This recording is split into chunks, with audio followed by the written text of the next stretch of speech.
अस्सलाम वालेकुम dear students, कैसे हैं आप। आज एक नई वीडियो के साथ खुश आमदीद। हमारे साथ हाजिर मौजूद हैं एक बड़ी अहम शख्सियत। ये अपना तारुफ खुद करवाएंगे। जी आमिर भाई। अस्सलाम वालेकुम।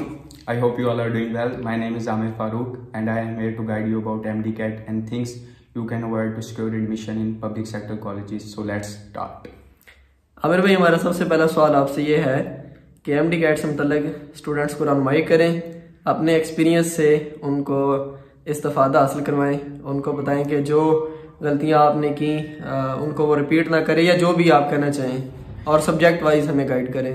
जी, सबसे पहले आप देखें MDCAT का मेन पोर्शन कवर करती है बायो में आपके आते हैं 68 MCQs। 68 MCQs आपने इनके लिए कोई आपको एक्स्ट्रा टफ कोई MCQs करने की जरूरत नहीं होती। आपने बायो के लिए MCQs सही करने के लिए सबसे बेहतरीन हल है कि आपको बुक्स की लाइंस आनी चाहिए कि भाई जिसको सबसे ज्यादा लाइंस आती हैं बायो में सबसे ज्यादा MCQs उसी के ठीक होते हैं। बायो में अब मेन पोर्शन आ जाता है कि भाई आप एनीमेलिया हर बच्चा छोड़ता है एंड के लिए कि भाई मैं एंड में करूंगा, उसके नोट्स करूंगा, मैं किसी सर से कोई यूट्यूब से लेक्चर देख लूंगा, उसका हल कर लूंगा।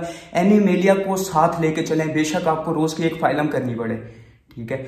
और एनीमेलिया आपको फलां टीचर कहेगा कि बेटा मेरे नोट्स ले ले, मैं इससे करेंगे तो आपको मैं कर दूंगा। जब पेपर आता है तो एनीमेलिया में आपके साथ उस टीचर ने नहीं होना, आप उधर अपना खुद तैयारी करके जाएं। मेरी दफा मसला ये हुआ था कि भाई एनीमेलिया हमने छोड़ के गए थे, भाई टीचर ने कहा था नोट से कर लो, नोट से आपका एक MCQ कवर होता है। एनीमेलिया में 4 MCQs आए हुए थे, उधर आपके साथ कोई आपका टीचर नहीं है जिसने आपको गाइड करना है कि भाई ये अब वो 4 MCQ आ गए। टीचर के ना एक दफा उन्होंने कह दिया कि भाई नोट्स हैं, आप तो कुछ नहीं कर सकते ना उधर, इसलिए एनीमेलिया को साथ लेके चलें। आपको फेडरल रीड करनी पड़ती है तो करें।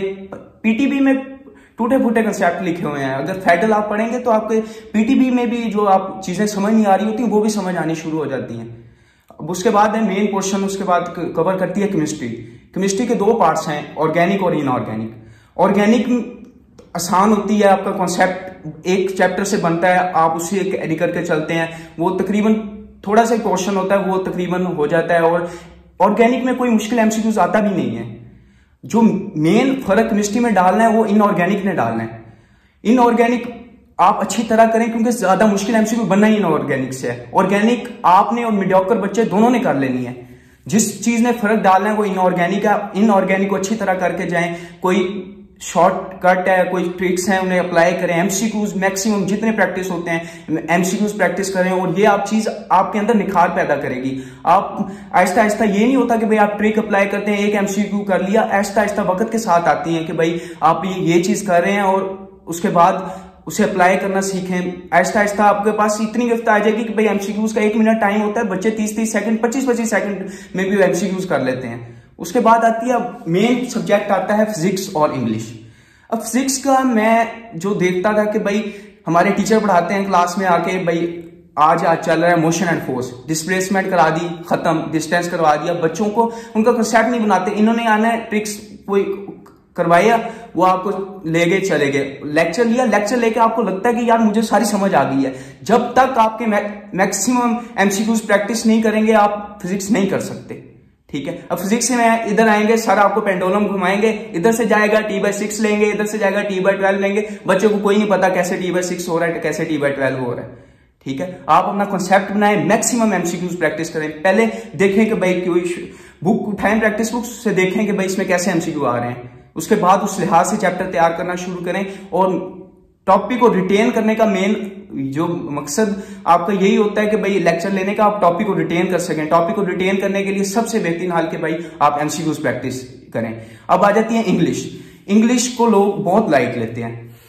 आप अब एकेडमीज में जाते हैं, टीचर क्या करते हैं, लेक्चर आपको दे देंगे, ये रूल है, हार्डली लगा दें, स्कर्सी लगा दें, पहले वाला उलट हो जाएगा, उलट वाला सीधा हो जाएगा। ये नहीं है बेटा, अगर उलट करना है तो हार्डली स्कर्सली के अलावा कोई और आ गया, आप उलट हो जाएंगे उधर, ठीक है।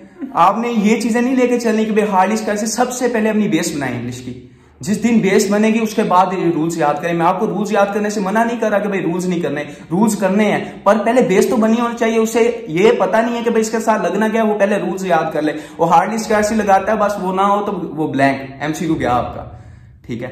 अब चलते हैं अगले क्वेश्चन की तरफ। ठीक है, उमर भाई जो है ये आमिर भाई, तो इनका आपने देख लिया आपने इनकी बातों का बुरा नहीं मनाना, इन्होंने अपने एक्सपीरियंसेस आपके साथ शेयर किए हैं, जो रियलिटीज़ हैं वो इन्होंने आपको बताई हैं। तो आप अगर इनकी बातों पे अमल करेंगे तो इंशाल्लाह एडमिशन भी आपका ही होगा। अगली जो बात है वो एक थोड़ा सा कंट्रोवर्शियल क्वेश्चन है, लेकिन हम इनसे ज़रूर पूछेंगे। आमिर भाई, आप ये बताएं कि लक फैक्टर और हार्ड वर्क दोनों में से आप किसके साथ हैं? मैं मेन हार्ड वर्क के साथ हूँ। अगर आप लक परसेंट मैटर करती है, वो सिर्फ माइनॉरिटी परसेंट, मिनिमम परसेंटेज में कोई 10% लोगों के लिए 90% हार्ड वर्क है। हमारा मेन मसला ये है कि भाई हम हार्ड वर्क नहीं करेंगे, वो जो 10% लक का फैक्टर है ना, उसे आगे लेके चलते हैं कि यार मैंने क्यों नहीं किया, मेरे साथ किस्मत नहीं थी, मेरे साथ ये नहीं हुआ। ये लेम एक्सक्यूजेस बंद कर दें, ठीक है, कि भाई ये नहीं 90% हार्ड वर्क है, पहले 90% हार्ड वर्क करें, उसके बाद आए लक की तरफ, तो फिर लक भी आपके साथ है, ठीक है। ये आप हार्ड वर्क करते नहीं। मैं ग्रुप्स में बच्चों को देखता तो सर हमें डिप्रेशन हो रहा है, सर हमसे पढ़ा नहीं जा रहा। बेटा पहले एमडी कैट, पहले 90% हार्ड वर्क तो करें, फिर आपको क्यों सीट दें। वो जो 3000 बच्चे जिन्होंने एडमिशन लेना, वो ये ऐसे लेम एक्सक्यूजेस नहीं करते कि भाई हमने ये कर रहे हैं तो हमारे साथ ये हो रहा है, सर हमारा ये मसला चल रहा है, आज पूरा दिन मैं आया हूं, मैंने मोबाइल उठाया तो मेरे से शाम तक मोबाइल उठा के पढ़ा रहा हूं। ये ऐसी चीजें वो जिन 3000 बच्चों ने एडमिशन लेते हैं, आप क्लास में जाते हैं, आपको डिफरेंशिएट उनमें पहले दिन आप क्लास में जाते हैं, आपको पता चल जाता है कि भाई ये 4 से 5 बच्चे हैं, इनका एडमिशन होना है, बाकियों का नहीं होना, ठीक है। वो 4 से 5 बच्चों में आना है तो आपका एडमिशन होना है। बाकी आप जितने मर्जी, मैक्सिमम 40-60 की क्लास होती है, आप देख ले, सब बच्चों को पता होता है इनका एडमिशन। कई बच्चों का कंफर्म है, उनका होता भी है, ठीक है। वो 90% हार्ड वर्क देते हैं, हमारे वो 10% लक पे नहीं चलते कि भाई 10% लक है उससे आगे लेके चलें, जो हार्ड वर्क है उसे पीछे छोड़ दें, ठीक है। उसके बाद आप हमें ये बताएं कि एमडी कैट रिपीट करना या इम्प्रूव करना, ये भी काफ़ी मुश्किल डिसीजन होता है और स्टूडेंट्स में कंफ्यूज होते हैं। आप ये बताएं कि किन स्टूडेंट्स को एमडी कैट रिपीट करना चाहिए और किन को नहीं करना चाहिए, और क्यों करना चाहिए। जिन स्टूडेंट्स को रिपीट, अगर आप फुली मोटिवेटेड है ना एक चीज के लिए, तो करना चाहिए। 1 दफा, 2 दफा, 3 दफा, जितनी दफा आपका दिल करता है आपको करना चाहिए। कोई कहता है बड़ा हो रहा है, आपने जिंदगी में अपने डिसीजन खुद लेने हैं, किसी को नहीं लेने देने। जब आपका दिल करता है, 1 अटेम्प्ट देने को दिल करता है, 2 देने को दिल करता है, प्राइवेट एमबीबीएस के साथ देने को दिल करता है, डीपीटी के साथ देने को दिल करता है, आप दें, ठीक है। ये आपका मसला है। आप जिस दिन एडमिशन हो गया उस दिन किसी ने मेडिकल कॉलेज में आपसे जाके ये नहीं पूछना कि भाई आप 3 साल लगा के हैं, 4 साल लगा के हैं, उधर आप सब बराबर हैं, ठीक है। और क्यों नहीं करना चाहिए, वजह कि भाई कोई कहे कि भाई आपको ना एमडी कैट रिपीट करें, भाई 2 करोड़ का आपके पास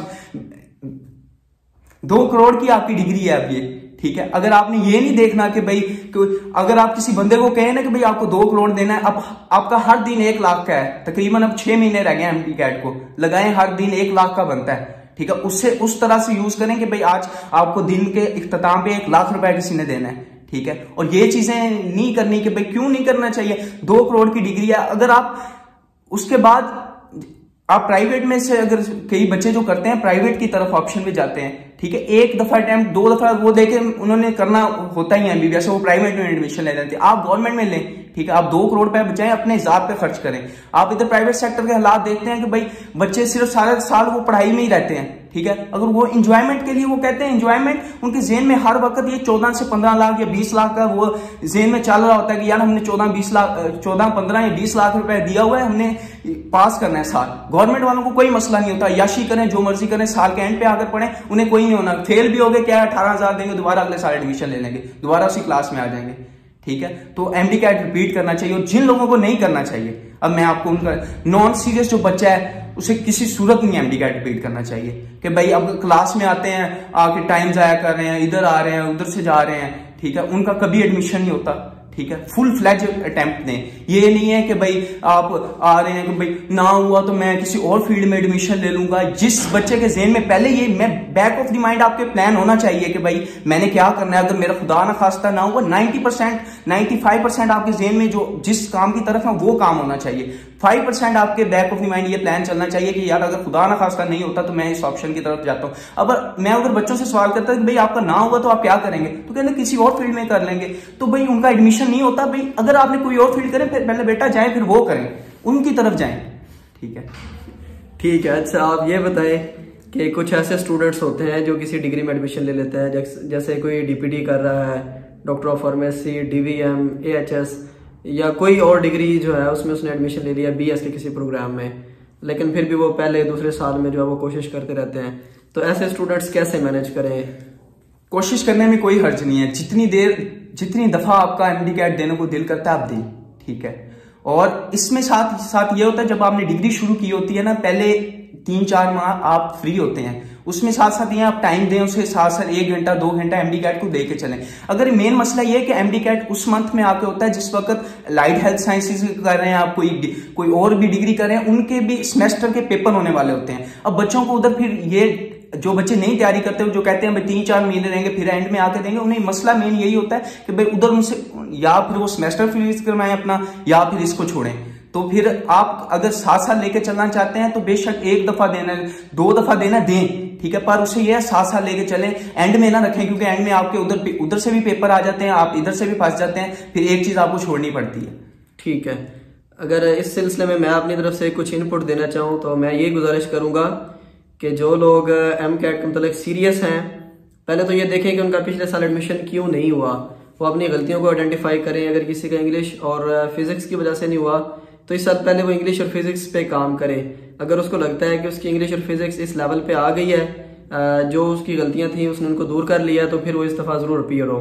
अदरवाइज़ अगर आप नॉन सीरियस हैं या उस लेवल की एफर्ट नहीं कर रहे तो आप एमडी कैट को रिपीट ना करें। ये एक टफ डिसीजन होता है, आपको सोच समझ के डिसीजन लेना चाहिए।